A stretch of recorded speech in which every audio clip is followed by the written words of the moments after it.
Bismillahirrahmanirrahim. Assalamualaikum warahmatullahi wabarakatuh. Selamat pagi adik-adikku semuanya.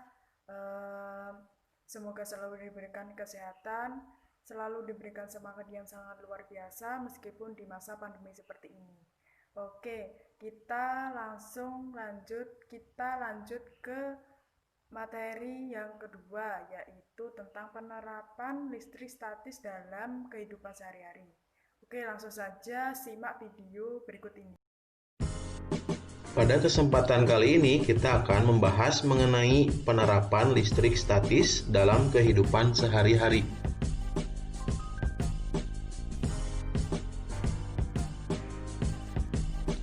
Tubuh kita dapat menunjukkan adanya gejala kelistrikan, khususnya pada saraf yang disebabkan adanya impuls atau sinyal pada sel saraf. Tahukah kamu mengapa kita dapat merasakan sakit ketika dicubit? Ternyata rasa sakit tersebut muncul karena kulit kita menerima rangsangan berupa cubitan. Rangsangan ini selanjutnya diubah oleh sel saraf dalam kulit menjadi impuls. Kajian yang khusus mempelajari tentang aliran impuls pada tubuh manusia disebut biolistrik. Tegangan atau beda potensial pada tubuh berbeda dengan yang kita bayangkan seperti listrik rumah tangga.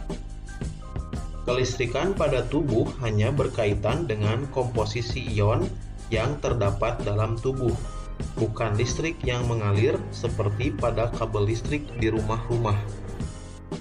Bagaimanakah cara sel saraf menghantarkan impuls?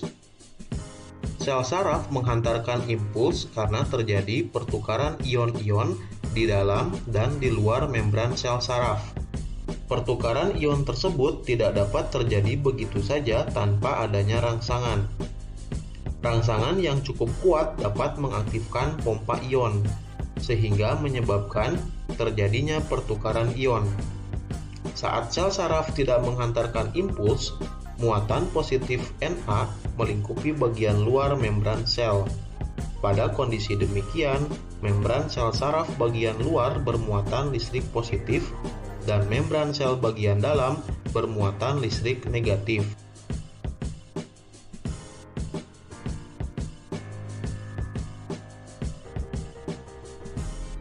Seperti manusia, hewan juga menghasilkan listrik sebagai impuls rangsang dalam tubuhnya untuk menanggapi rangsangan, bergerak, berburu mangsa, melawan predator, atau bahkan navigasi.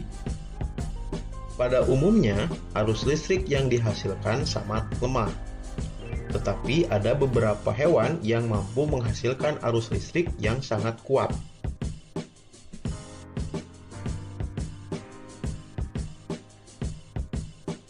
Ikan belalai gajah memiliki mulut yang panjang menyerupai bentuk belalai gajah. Ikan ini dilengkapi dengan organ khusus yang disusun oleh ribuan sel elektroplugs pada bagian ekor yang mampu menghasilkan listrik statis bertegangan tinggi. Sel elektroplugs merupakan sel yang menghasilkan muatan negatif pada bagian dalam dan muatan positif pada bagian luar saat ikan belalai gajah dalam keadaan beristirahat. Arus listrik akan muncul pada saat otot ikan berkontraksi dan pada saat yang bersamaan ikan mampu mendeteksi keberadaan predator dan mangsa.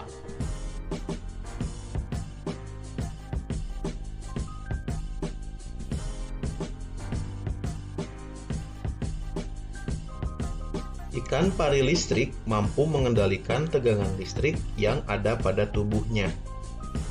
Kedua sisi kepala ikan pari listrik mampu menghasilkan listrik hingga sebesar 220 volt. Besar tegangan ini sama seperti besar tegangan listrik yang ada di rumah.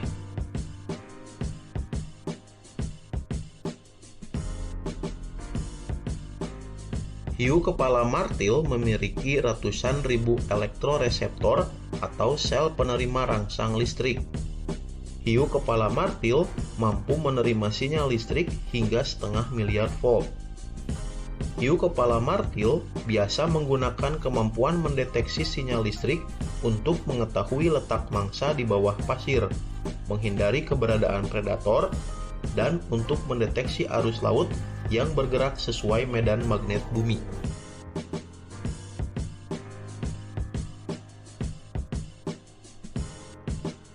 Echidna memiliki moncong memanjang yang berfungsi sebagai pengirim sinyal-sinyal listrik untuk menemukan serangga. Elektroreseptor echidna terus-menerus dibasahi agar lebih mudah untuk menghantarkan listrik. Hal inilah yang menyebabkan kebanyakan hewan yang memiliki sistem elektroreseptor berasal dari perairan.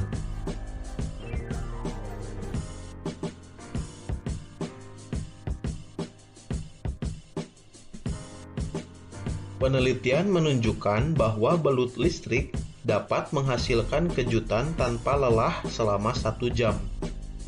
Besarnya jumlah energi listrik yang dihasilkan diyakini dapat menyebabkan kematian pada manusia dewasa.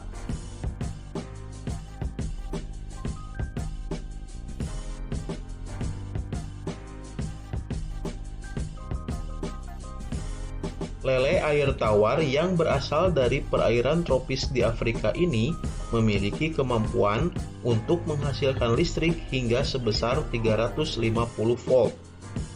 Besarnya energi yang dihasilkan lele listrik sama seperti energi listrik yang diperlukan untuk menyalakan komputer selama 45 menit.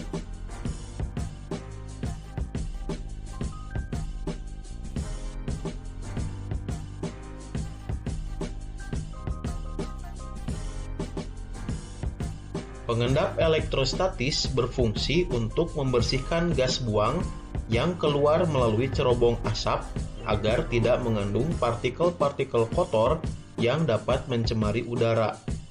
Komponen utama yang ada pada alat ini adalah kawat yang bermuatan negatif dan plat logam yang bermuatan positif. Pada saat asap kotor melewati kawat, beberapa partikel abu akan bermuatan negatif. Setelah itu, plat logam yang bermuatan positif akan menarik partikel abu tersebut sehingga membentuk jelaga yang mudah dibersihkan.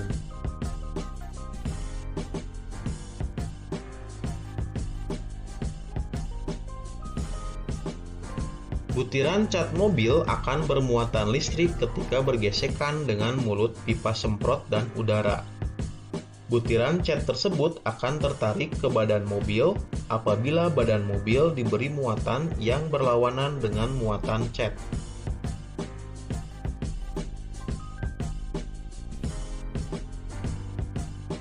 Selain menerapkan konsep optik, mesin fotokopi juga menerapkan konsep listrik statis. Komponen utama pada mesin fotokopi yang menerapkan listrik statis adalah penggunaan toner atau tempat bubuk hitam halus. Toner sengaja dibuat bermuatan negatif sehingga mudah ditarik oleh kertas.